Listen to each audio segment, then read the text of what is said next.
You are listening to the Malliard Report, a live radio show that ventures into the mysteries of life, as well as the hot topics of the day, either political or business. I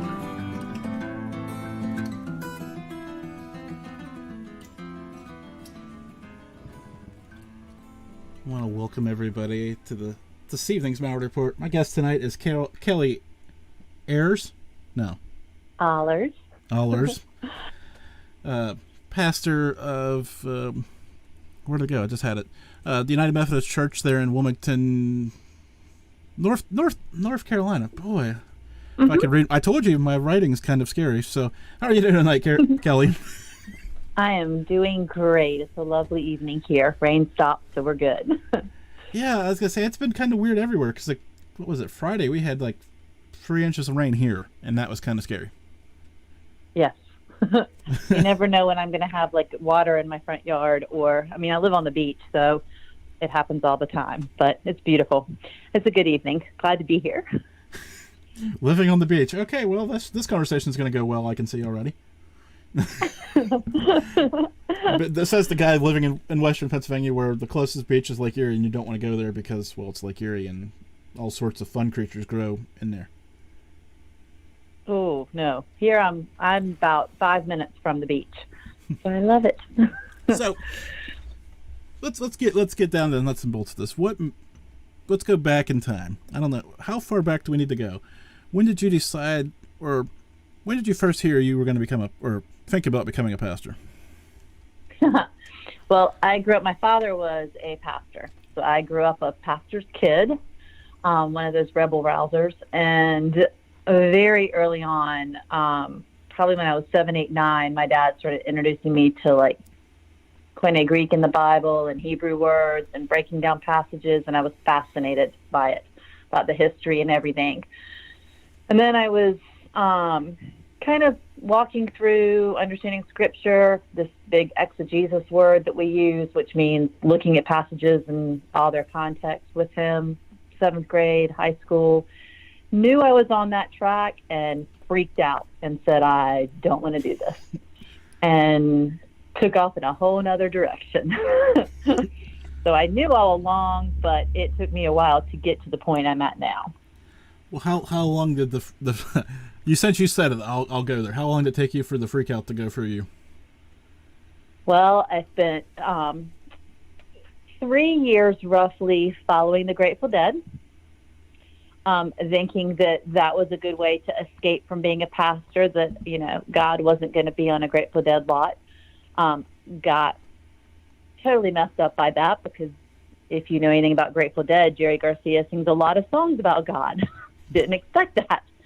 And the whole scene in a parking lot, when I don't know how much you know about following the Grateful Dead, but you go from show to show, live in your van, sell stuff on the parking lot to whoever's coming to the show, and then go see the show that night, and then pack up and do the same thing again at the next show.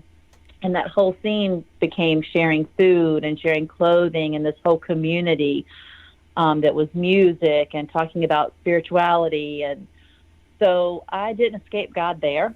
So I went another route and decided to escape him through learning about every kind of religion I could get my mind around.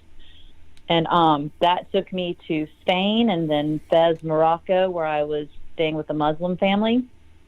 And thinking that was a good place to escape this pastoral call. But I was there with Hami, who was my bodyguard in Fez. This was pre-9/11, like pre any of that. In Fez and visiting some places. And I saw on one of the walls a picture of 2 hands. And I asked Mohammed who that was, and he said, "You don't recognize your Savior?" I was like, okay, Jesus is here in the middle of this Muslim state, in this Muslim city.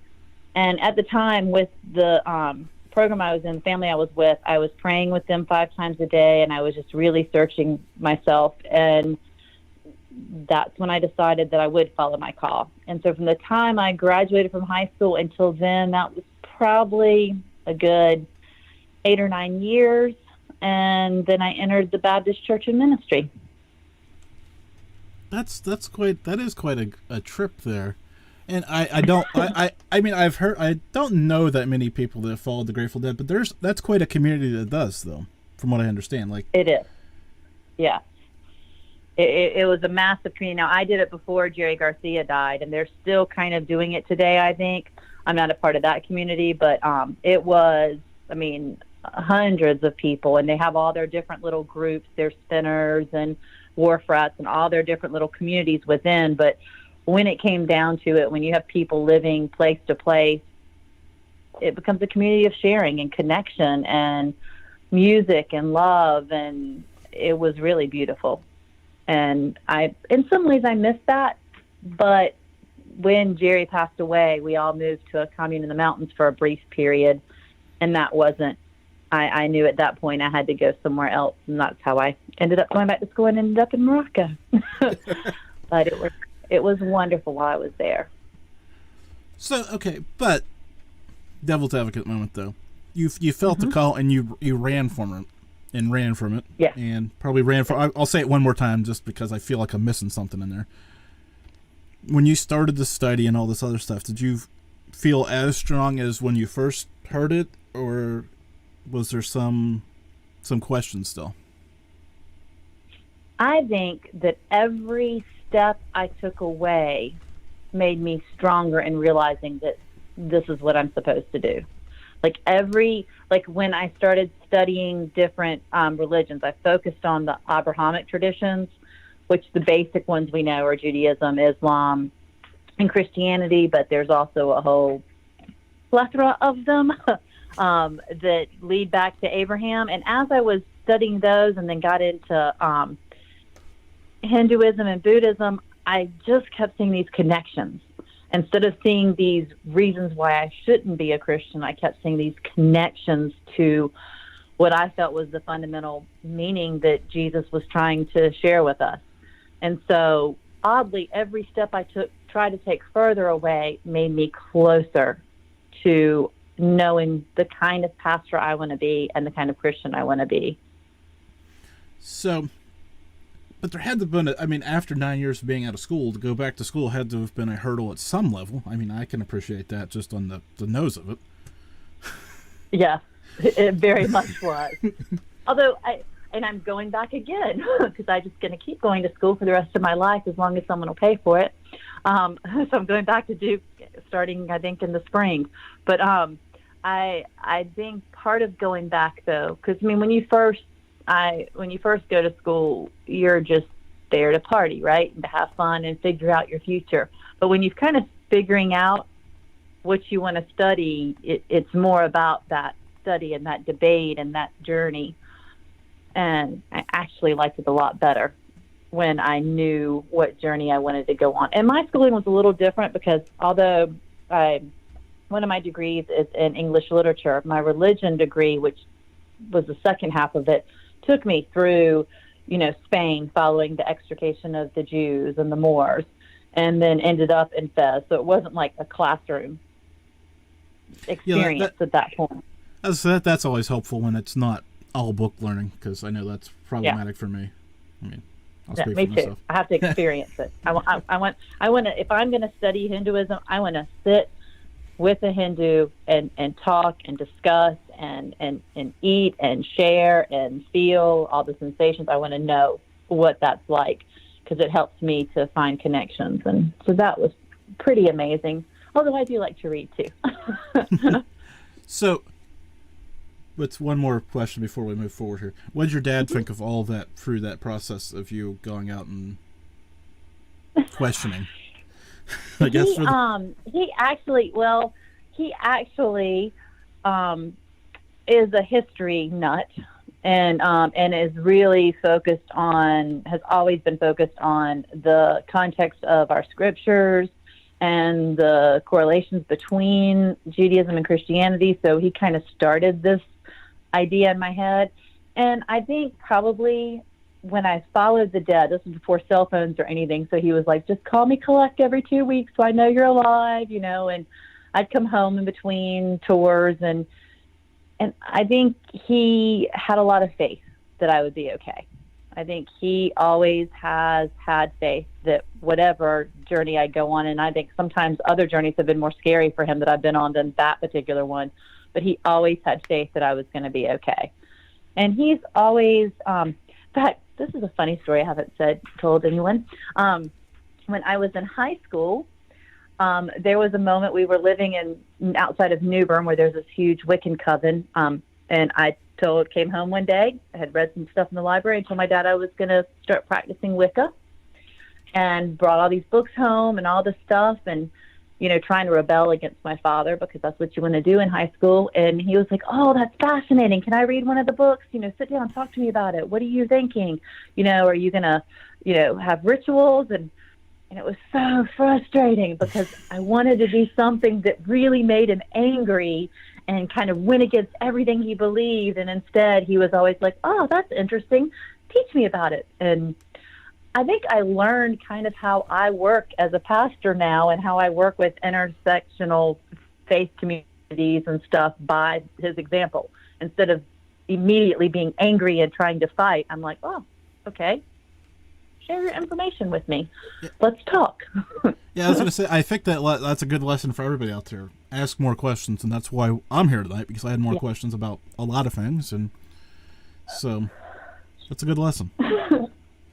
Yes. So let's go back to the tape player here. You fast forward for your college years. You're finally graduated and ready to go out and quote unquote the real world. And then what? Do you find a church right away, or?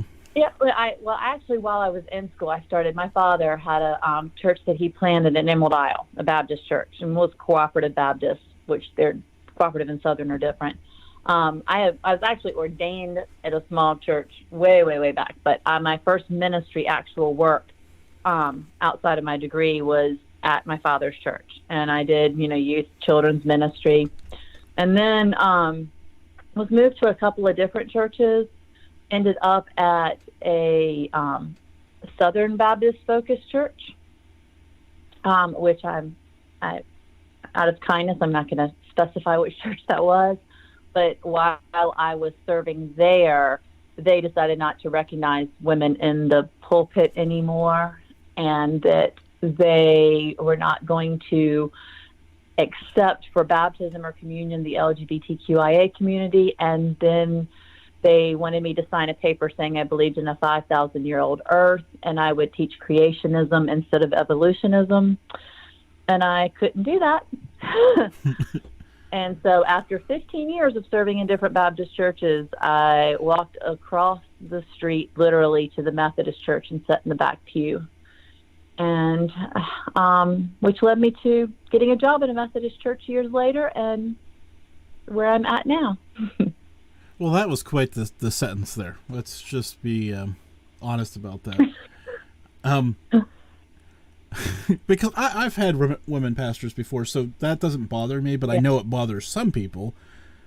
And I can't imagine semi-modern within the last bunch of years that a church would say, that's probably not the best idea.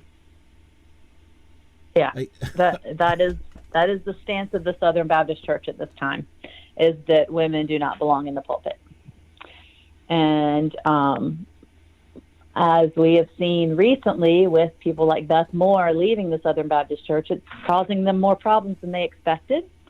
But for a long time, they really have had this stance that men should be the leaders of the church.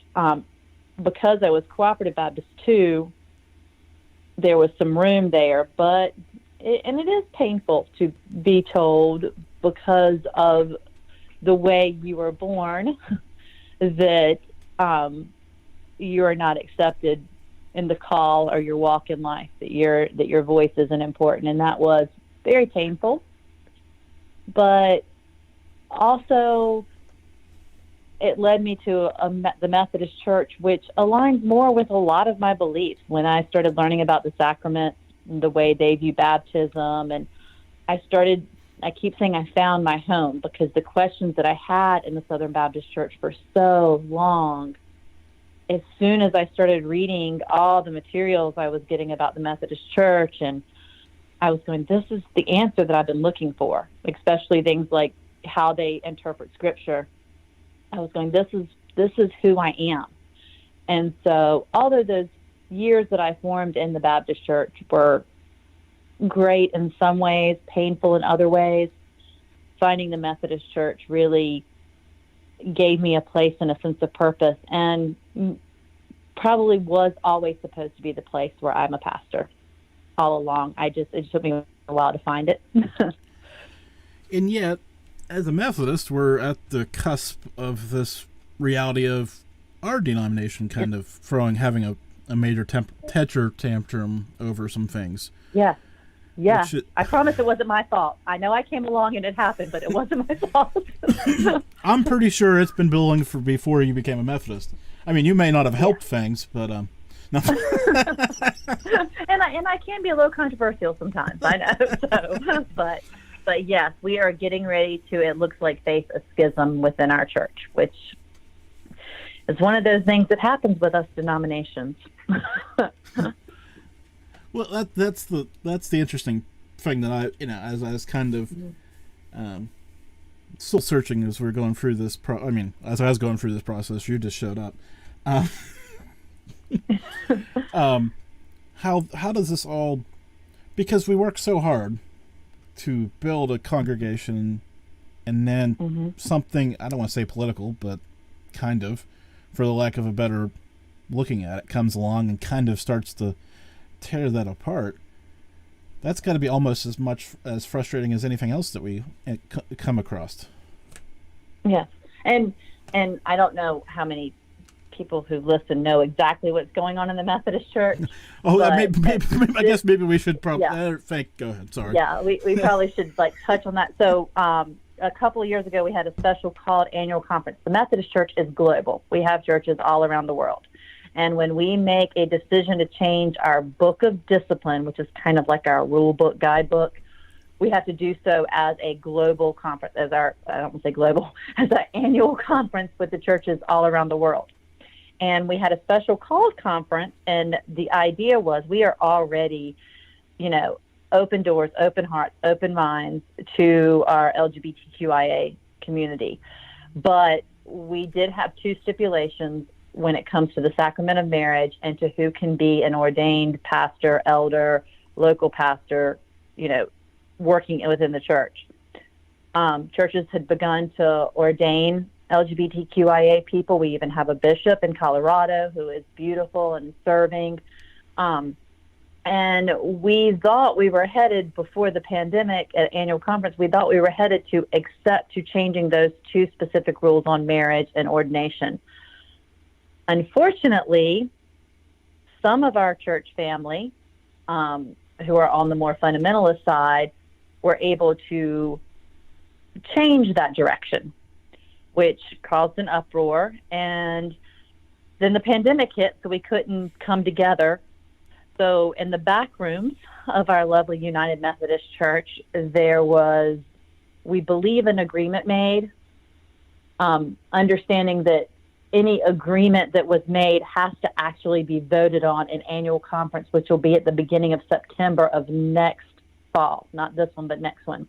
The agreement that it seems to be has been made is that we will have two separate churches. One will be the United Methodist Church, which will be affirming and inclusive, and one will be the Global Methodist Church, which is the more traditionalist church.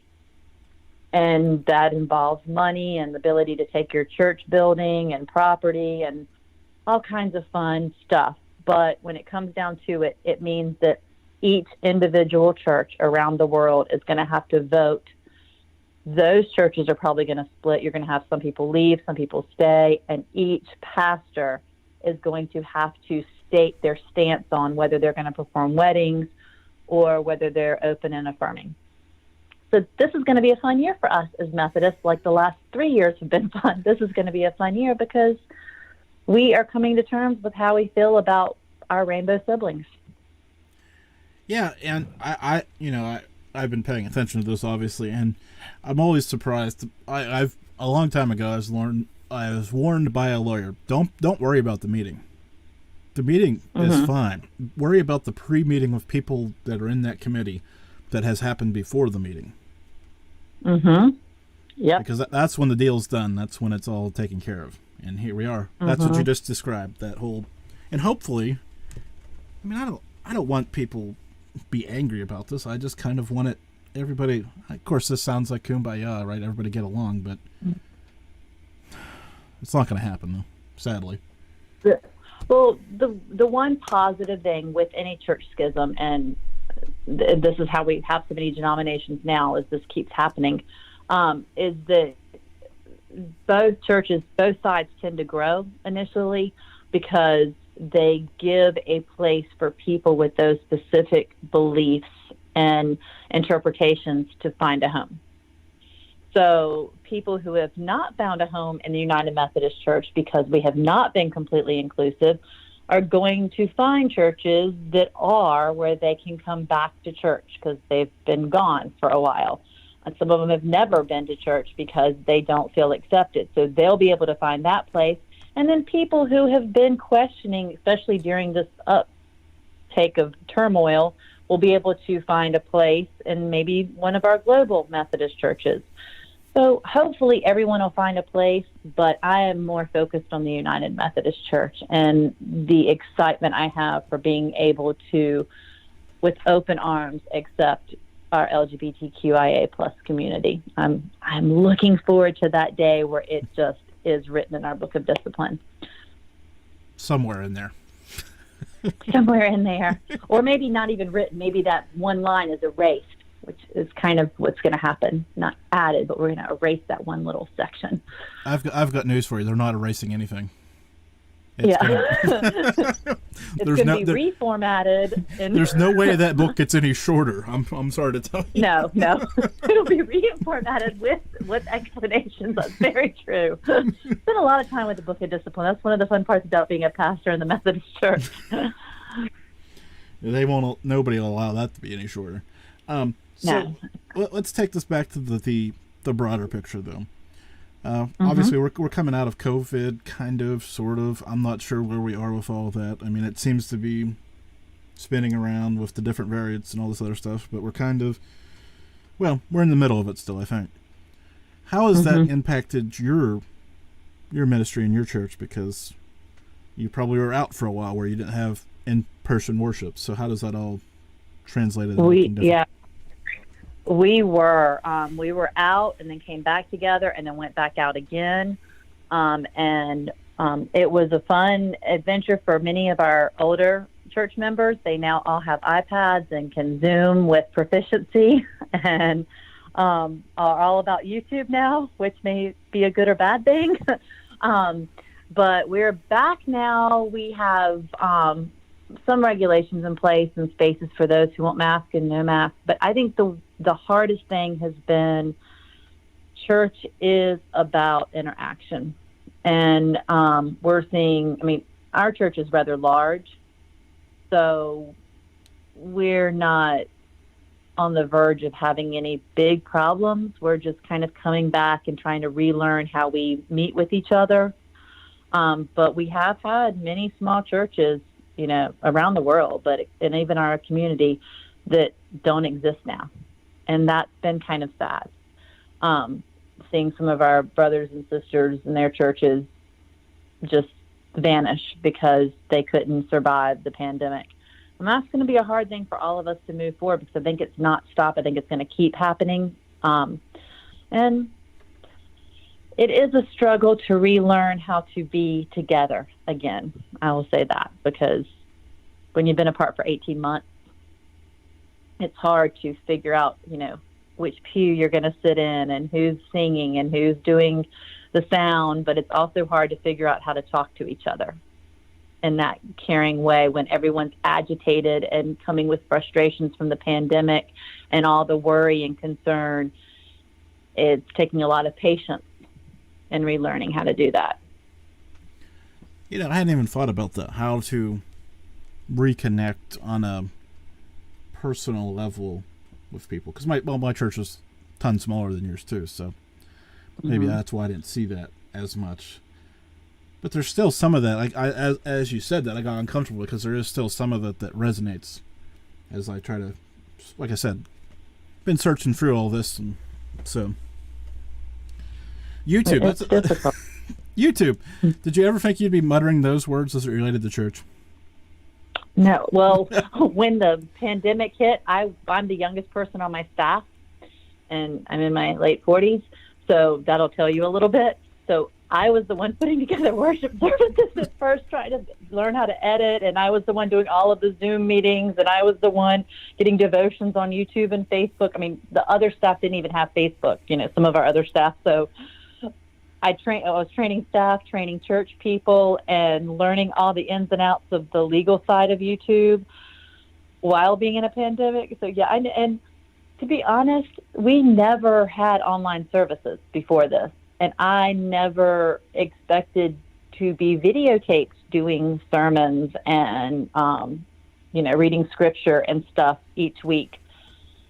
And same with TikTok. We can talk about that too. Yeah. But I am a people person. I when I am in the pulpit, I am looking at eyes and making eye contact and feeding off of who I'm seeing, and that's where my energy comes from.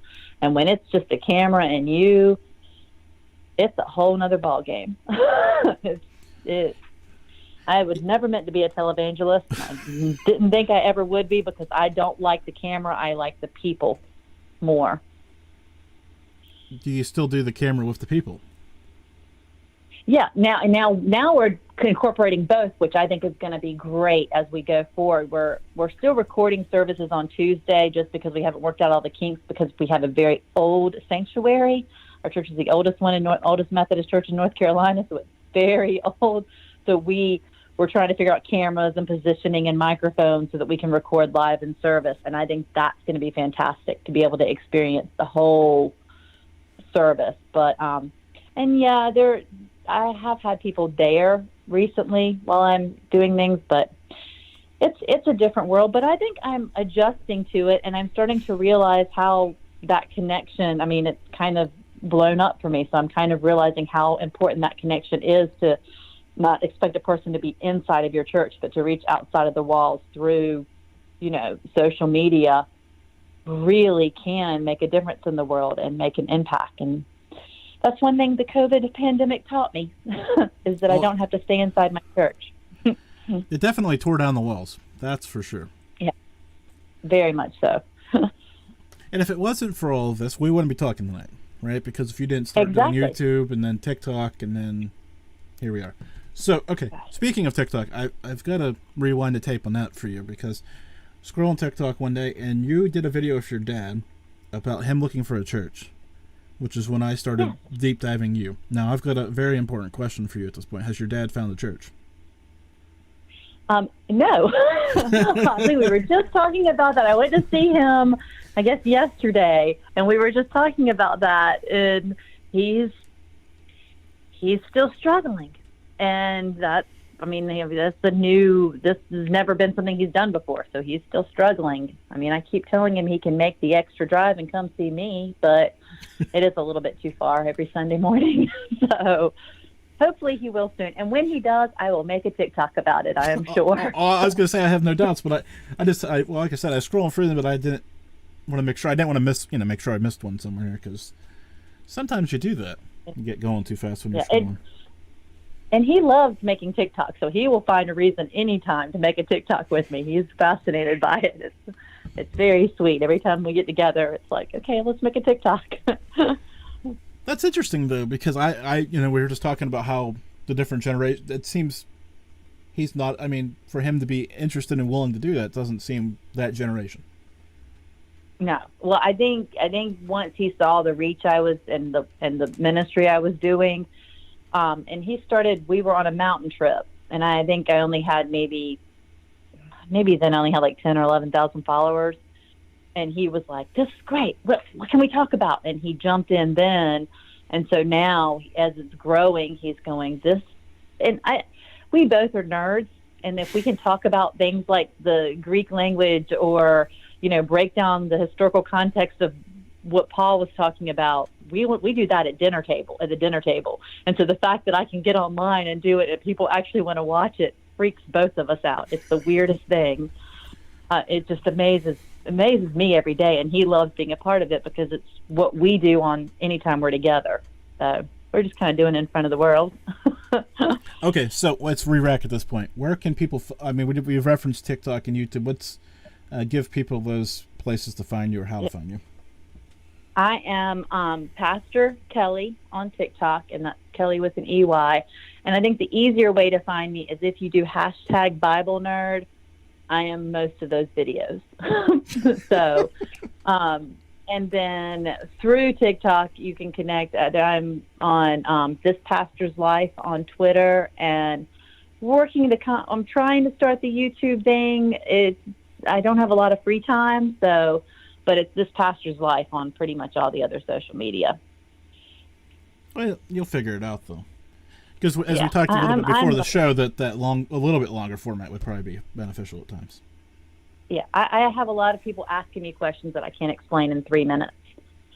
So I'm working on it. And if I had the time, I mean, I have a full-time ministry that I'm doing. So if I had, another 5 hours in the day, I probably could. But my actual church work here comes first, and the TikTok and the YouTube and all of that is secondary.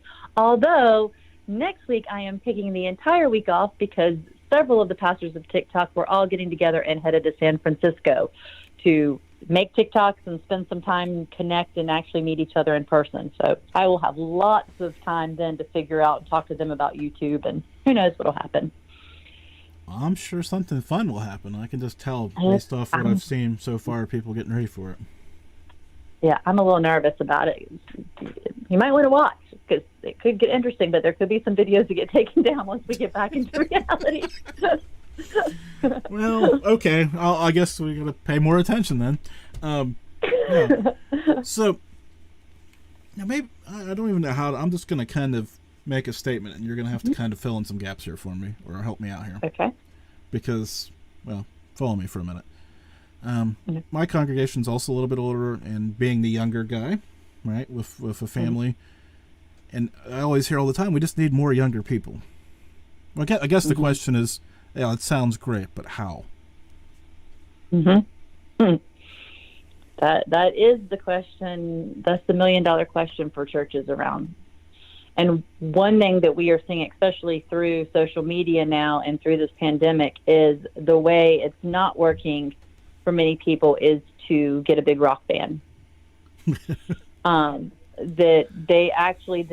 think that people want information. This is, Google's out there, and they want, as far as people who I'm seeing, they want to understand, like, where our scriptures come from, what was happening. They want the background. They want the language.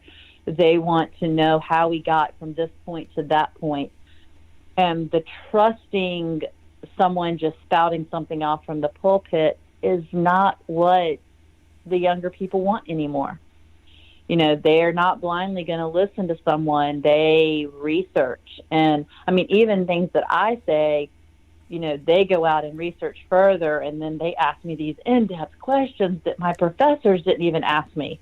And I'm going, okay, let's go there, because they really want knowledge, and I think their faith, the whole idea of what everyone's calling deconstructing now, is the younger generation is taking what they were told and putting it to the test, both in how they operate in the world, and both how they understand how they understand scripture, and whether it lines up with history and science. And that's important. That's an important journey to go on, because I believe that's how your faith grows. But I think the key is becoming, first of all, you have to be in the places where young families are. And for me, and during the pandemic, that became TikTok. And then you have to, on top of that, you have to be willing to answer the hard questions. There was this gatekeeping that happened for a long time, that I'm the pastor, I know all of that. I'm just going to tell you how to read it and what it says. And I think now is the time for us to start sharing our methods, the methods of our madness, and showing people how to, interpret it for themselves. And that creates trust, and it creates people wanting to come back for more. Or as my math teacher used to tell me, show my work. Exactly. Yeah. They like show your work and then I'll believe you. And I understand that because I think our church as a whole, not just the Methodist church, but church as a whole, owes that respect. I think for a long time we've gotten by with just, do what I'm telling you to, show up, give us money, and here's some pretty songs you can sing. And I think that doesn't play out to what Christ actually calls us to do. And I think we're being taken to task for it. And I'm enjoying that that's happening. I like the inquisitive nature of our younger generation, of my kids. And I'm hoping that in this deconstructing era and as we change the structures of our church and we become more open, I'm hoping that's a big part of it. I'm hoping that's where we're going. I don't know the future, but that's what I'm hopeful for. Well, I fell down that rabbit hole, obviously, because they're kind of related on TikTok, the deconstruction rabbit hole of different people sharing their different questions and beliefs and all of that. It gets messy, too, at times. But the interesting thing to me is of course, the majority of users of TikTok are on the younger side of things, so that skews this, too. But to see them asking those questions of, like you said, in your comments and all these other things, and just asking them out loud is really, I think it's a good thing. Of course, some people will say, it's going to be the end of the church because, it's just going to be the deconstruction of it. And then some people are calling it the revival. And that, I think I lean that direction because as you deconstruct and you see what the core beliefs are, I think they're going to shine through. I think. Maybe I'm wrong. What do you think? We as Methodists have a specific word that John Wesley gave us for this, and it's called sanctification. And it's this type of grace that, we have prevenient grace, which is the grace that's there before we even know God exists, and then we move through. But sanctification is this walk we take with God. And it says that we are never fully aware or understanding of everything that God is. But as we walk beside him, we learn more. And in that walk, we fall away and we come back. We have questions. We get things wrong. We get things right. And I think, although they're calling it progressive and new, I keep going. This is what, especially in the Methodist Church, everyone's been doing since John Wesley and probably further back to Martin Luther. We've been looking at this walk with God as a constant growth and understanding and a mistake-ridden path where we have to figure it out. And so I wish that we could move the deconstructing progressive to actual understanding sanctification. But I think it's been there all along. And I think the strongest churches and the strongest Christians have been doing that since the beginning of time. I think that's what the disciples did. I don't understand this. Oh, wait, now I do. But now I don't understand that. And I think that's the way of the Christian walk. I think it's scary to those who want to tell other people and control people through faith, because if someone's figuring it out on their own, they're not going to believe you but for so long. But it's not scary to me. It makes me excited. I don't want to tell people what to do. I want to give them the seed and let it grow and watch it grow. Well, you were saying that I thought about that famous meme. There's a stairway to heaven and a highway to hell. Yes. Sorry, it's just all that I couldn't get anything else out of my mind at this point. That's all I could see is that meme, and I'm like, there's some truth in that, though. It's a journey, and it's not necessarily the smoothest of paths to go forward through. It is not, and if it's smooth, then you're doing something wrong. If it seems too easy and you're just getting along and you think you got it right, my lead pastor says it all the time. If you think you got it right, then you got it wrong. And that's true. I think if you assure that you know exactly the method to get to heaven and to be a perfect Christian, you've got it all wrong. Which is okay. It's okay to make mistakes. It's okay to be wrong. It's okay to learn the wrong things and then figure out they're wrong and get them right. That's what we want to do. Yeah. So, okay. This just popped up in my chat room. I'm gonna turn it into a question for you. What are your core Christian beliefs? I think they start with this lovely thing called the Sermon on the Mount, which was the first sermon, the first big message that Jesus gave to his followers. It comes from Matthew 5-7, if you have a Bible nearby. But it's where he creates this image of this upside down kingdom, where he says the things like, blessed are the peacemakers, where the meek will inherit the earth, blessed are those who mourn. He just kind of creates this whole idea of those who are oppressed will rise up and will not be in oppression anymore. And I think that is the core of our faith, is to create this upside down kingdom, to do what we need to do to make sure that at some point, and the idea of what heaven is and all of that's included in this, at some point, all of those are on equal footing and walking in love. And all that ugly, sinful stuff, the fear, the anger, the hatred, just the nasty stuff we do to each other, stops.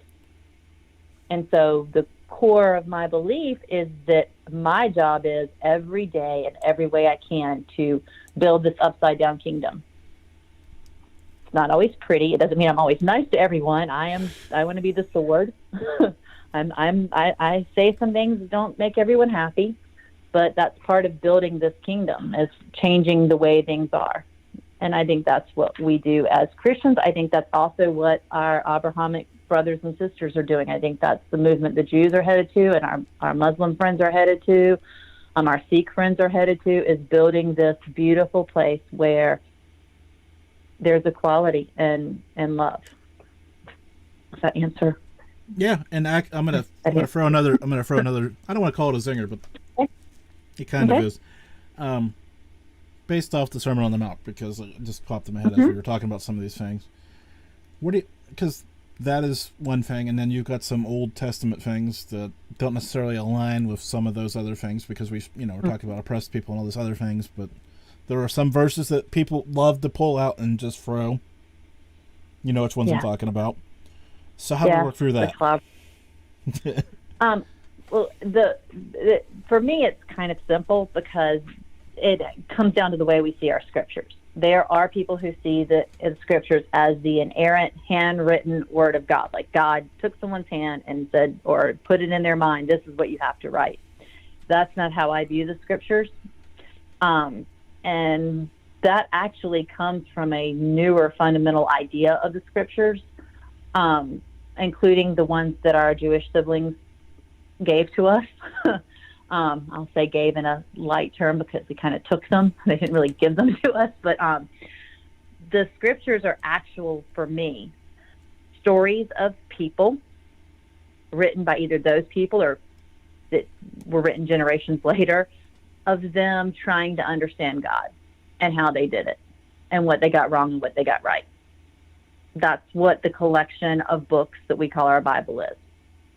And there's poetry thrown in there, and wisdom, and some really weird, freaky stories.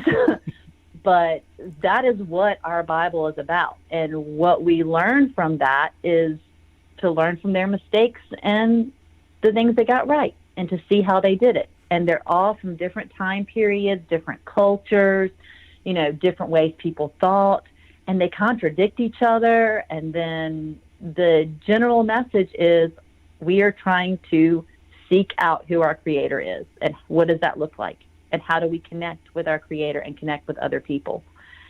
And so if you take one verse that someone says out of that and use that to be your mantra or your fighting words, it's kind of ridiculous, because it's like taking a quote that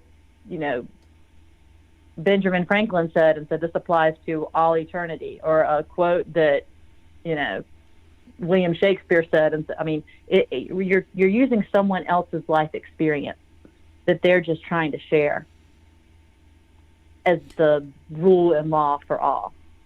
So that's how I see it. So all of those passages, like especially those early scripture passages, weren't even for us; they were for the Israelites, to live in a world that we could not survive a day in.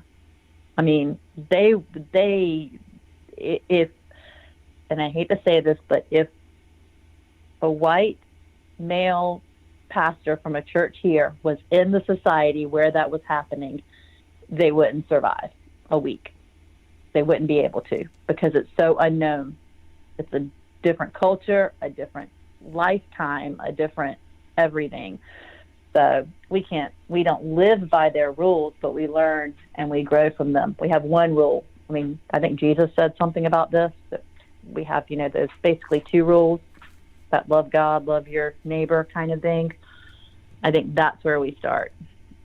So the clever passages don't mean a lot to me, except that it makes me angry that they hurt so many people, and they've caused not only internal torment, but they've caused us to lose some of the beautiful lights in this world, to suicide and to, unfortunately, murder, as we've seen, because people decide to use the Bible to justify their own evil.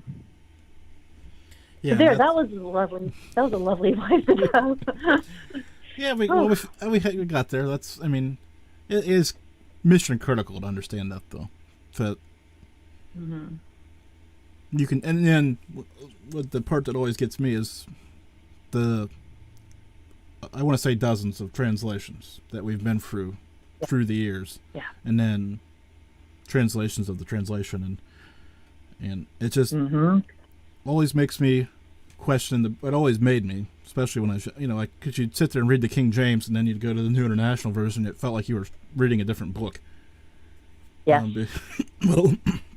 Let alone the lineage before that. So. And then, if you figure you have over 450 translations in the English language alone, that doesn't include all the other languages. And all of those translations come from bits and pieces of for the New Testament, bits and pieces of a dead language that no one really knows how to speak, that includes slang words that have not been used since that time. So if you're trying to say something's inerrant, and you don't have the original words, then you're kind of lost right there. But if you're looking at the whole meaning, if you're looking at the whole arc of the whole collection of stories and where they lead us, then it does have a powerful meaning that can change people's lives. And that's what happens when you talk to a pastor.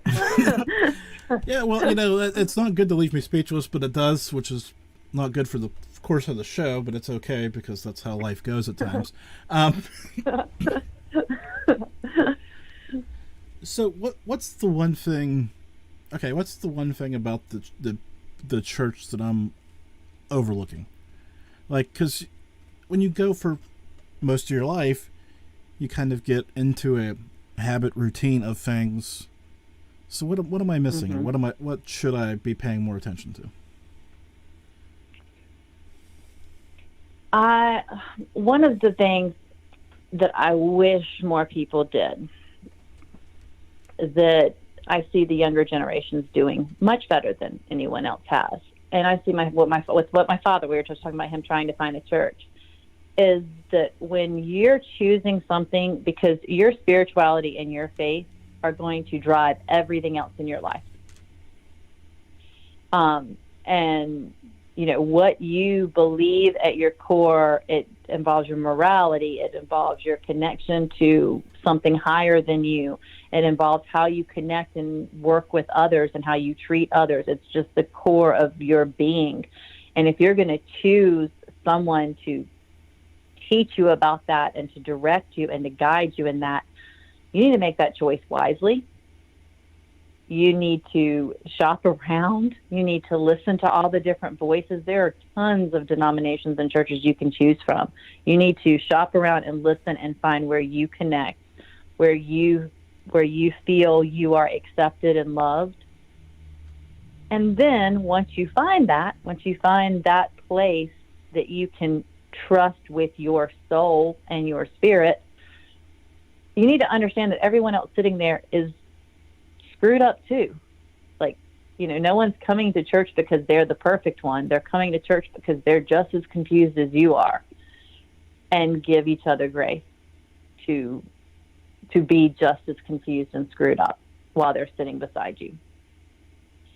And that's the way we continue that thing I said about the Bible being people who screwed up and got things right and just their walk. It's also by learning by the person sitting next to you in church.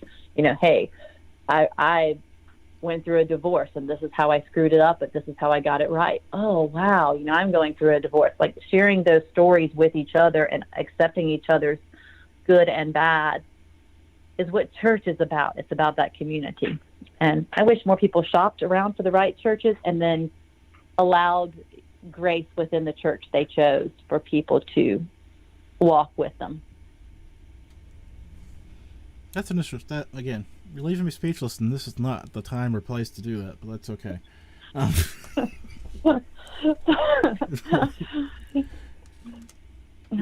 Let's jump back to TikTok for a minute because I do have a fascinating question about that. What made you jump? What made you jump on in the first place? Oh, well, this is hilarious. Some of my youth groups in my church, you know, the teenagers in my church had TikTok accounts, and they wanted me to go on and like their videos because, you know, they want more likes. And then one of the people from our conference office, one of my friends, Amy, was making these funny TikToks, and I was watching her. I was like, oh, that's hilarious. And I was liking her videos, and I was just on there like watching. And then one day I decided to, I think the kids were like, you need to put something on there about what you do. And I put that up, and then I put up, shortly within just a few weeks, I put up a video of me skateboarding in my clerical robes, and it went viral. And I all of a sudden had like, and when I say viral back then, I had probably like 6,000 or 7,000 followers within that short frame, and I was like, whoa, this is crazy. And so I got on there just like innocently like everyone else, and then every time I put something up, I'm like, you know, I feel motivated to share this. And sometimes it's like, that's nothing. And sometimes it's like, it hits somebody and catches them, and here we are talking. Yeah, as I say, it's amazing how that all spun. Like, it's amazing, you know, there's always the 6 degrees of separation, right? And then when you bridge that gap down in a hurry, because of the world's a lot closer now, but it's still weird when you start bridging it down even further. It is strange, and it's strange now because I will go places like my doctor's office, and someone will come in and be like, oh, are you the pastor on TikTok? And then all of a sudden I'm talking to all these people who live in my community, have always lived here, but I've never met. And it's hilarious to me because my kids hate it, because it's like, what happened here? You know, how did this become what my life is? But it also is a wonderful place to connect and love and share with other people. And I appreciate the Clock app for that, as well as all of social media for that access that it gives me to connect and love and share, even if it's a pain sometimes, even if it can be ugly. This is another follow-up question about that. Do you get, I'm going to ask it this way and you'll know exactly what I'm saying. Do you get writer's block when it comes to ideas to post? Oh, not really writer's block, because I like talking about the stuff. I just went a couple of days. I go days where I'm just not feeling it, or I want to focus on my family, or I want to focus on something that's going on at church. So I'll go a few days at a time. I went, I think, 1 month at one point where I didn't post anything, just because it is, the draining side of it is not posting. The draining side is handling all the comments, because I try to keep my comments clean. I don't want other people coming to my comment section and seeing people being disparaged or treated ugly or the nasty name calling. So I'm constantly deleting and blocking people who do that, just to keep my community safe, you know, in the comment section. And so the exhaustion is I can put something up and then I wake up to, you know, 50 or 60 hate comments that I have to delete and block and read through, and then figure out how to help those who are part of the community I have on there get past that. And that's I think, the most frustrating part of it and why I don't post at times. I probably could go on every day and talk about the Bible because it's my favorite thing to talk about. But it's, you know, I am probably called Satan's wife, although I never got a ring. I'm probably called Satan's wife every day and all those ugly things, and that's draining. That's the side that makes it hard. It makes me not want to post, but not the writer's block. Yeah, I sometimes I struggle, but I don't have. I don't know. I just do this show, and I don't find myself that interesting. So there's that problem. Don't say that. I think it's fascinating that you just have conversations with people and invite them in. I think that is a very good thing to be doing in this world.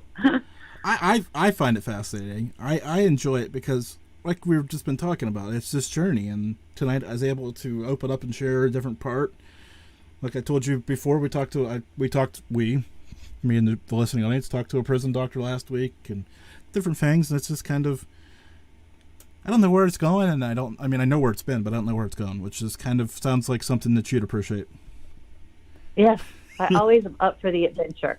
Where there's a here I am, send me Lord kind of thing. I'm always like, and sometimes that isn't a church thing. It's just like, oh, you want me to go to San Francisco? Okay, I'll go there. You know, I'm always up for an adventure.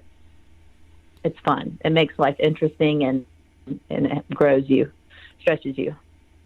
So we've got about 2 minutes left, which scares me because I don't know where the rest of the time went that we had. Like I just looked over there and went, how did that happen? I feel like I'm forgetting to ask you something really obvious, and I'm not sure what it is. That's good. I don't know either. Well, that's good. At least the one didn't spring off your tongue.